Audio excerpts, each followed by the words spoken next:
عشان تبقى فاهم معايا احنا بنعمل ايه. انا بحط السخن على الفيديو. لو عايز تغير البليه من غير مخرطه ومن غير لحام، جيب مفك يكون دق زي ده كده، وتجيب شاكوش حلو كده، وتجيب حاجه تسند عليها، وتجيب نفسك وتيجي كده جيب الاسطى محمود يعني. وتقوم نازل بقى. قرب بقى عشان ايه الشغله بقى. تقوم نازل بالمفك كده ايه على حرف البليه كده.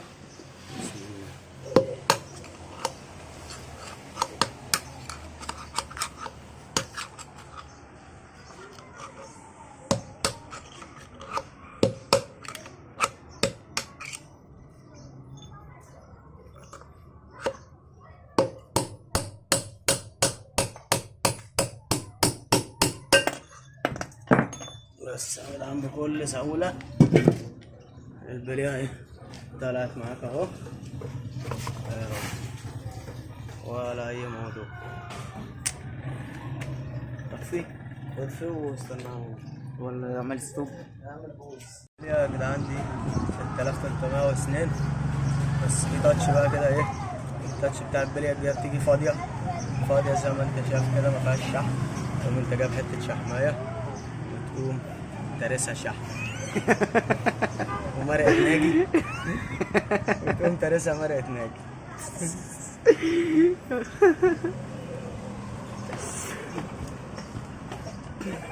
دي قلب على الناحية التانية هتلاقيها برضه ايه فاضية فيها الشحم. ترسها شحم. شيل اللي بيسأل يا جماعة الشحم ده نوع ايه، مش هقول لكم عليه. هو شحم سيليكون بتاع كبالن، مش دعوة بيه. ده شحم الفابريكا. تمام. ادي كده البلية معاك. تقوم ننضف مكانها.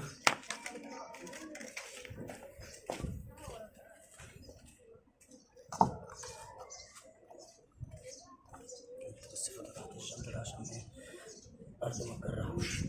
ماشي.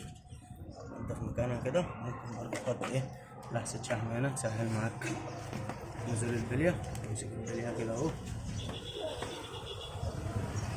كده اهو. تقوم جايب البلية القديمة حطيتها فوقيها كده اهو. تقوم جايب الشاكوش بتاعك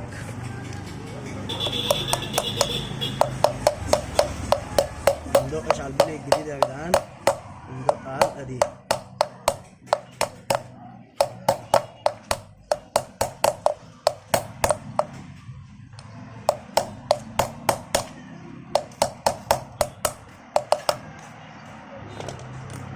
نجيب بلية تانية أصغر عشان تبين بيها.